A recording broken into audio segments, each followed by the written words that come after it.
बच्चों, let's start with our question. Our question says that why are cyanobacteria considered useful in paddy fields?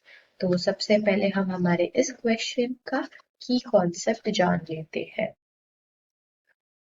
हमारे इस question का की concept है bacteria.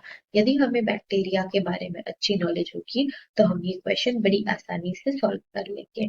अब देखो, हमें पूछा गया है कि साइनोबैक्टीरिया पैडी फील्ड्स में क्यों यूजफुल। पैडी फील्ड्स यानी कि बेसिकली हमारे राइस फील्ड, तो राइस फील्ड्स में क्यों यूजफुल है। तो देखो, साइनोबैक्टीरिया जो होता है ये एक ऐसे तरह का बैक्टीरिया है जो कि नाइट्रोजन फिक्स करता है। नाइट्रोजन फिक्स करता है यानी कि एटमॉस्फेयर में जो भी नाइट्रोजन प्रेजेंट होता है उसको वो लेके आता है हमारे सॉइल के अंदर।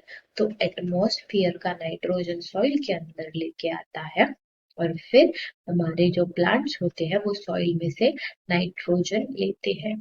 तो नाइट्रोजन फिक्सेशन का काम करता है हमारा साइनोबैक्टीरिया। साथ ही साथ काफी सारे ऑर्गेनिक मटेरियल जो होते हैं, या फिर तो हम कह सकते हैं ऑर्गेनिक मैटर, ठीक है।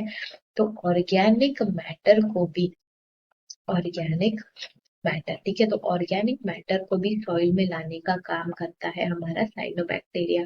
अब यदि ऑर्गेनिक मैटर लाने की वजह से फर्टिलिटी बढ़ जाता है सॉइल का, ठीक है, तो फर्टिलिटी बढ़ने के वजह से ओवरऑल प्लांट का ग्रोथ भी बढ़ जाता है। तो ओवरऑल ग्रोथ जो होता है प्लांट का वो भी बढ़ जाता है। तो इसी तरह साइनोबैक्टीरिया हमें काम आता है क्योंकि वो नाइट्रोजन फिक्स भी कराता है और ऑर्गेनिक मैटर को भी प्रोड्यूस करता है, जिसकी वजह से फर्टिलिटी बढ़ती है और ओवरऑल ग्रोथ रेट भी बढ़ जाता है हमारे प्लांट का। तो इसीलिए cyanobacteria are considered to be useful in paddy fields because they do the nitrogen fixation.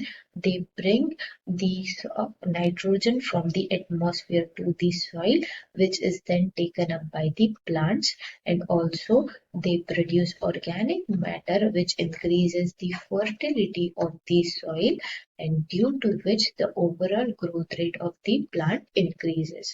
So hope you understood this question well. All the best.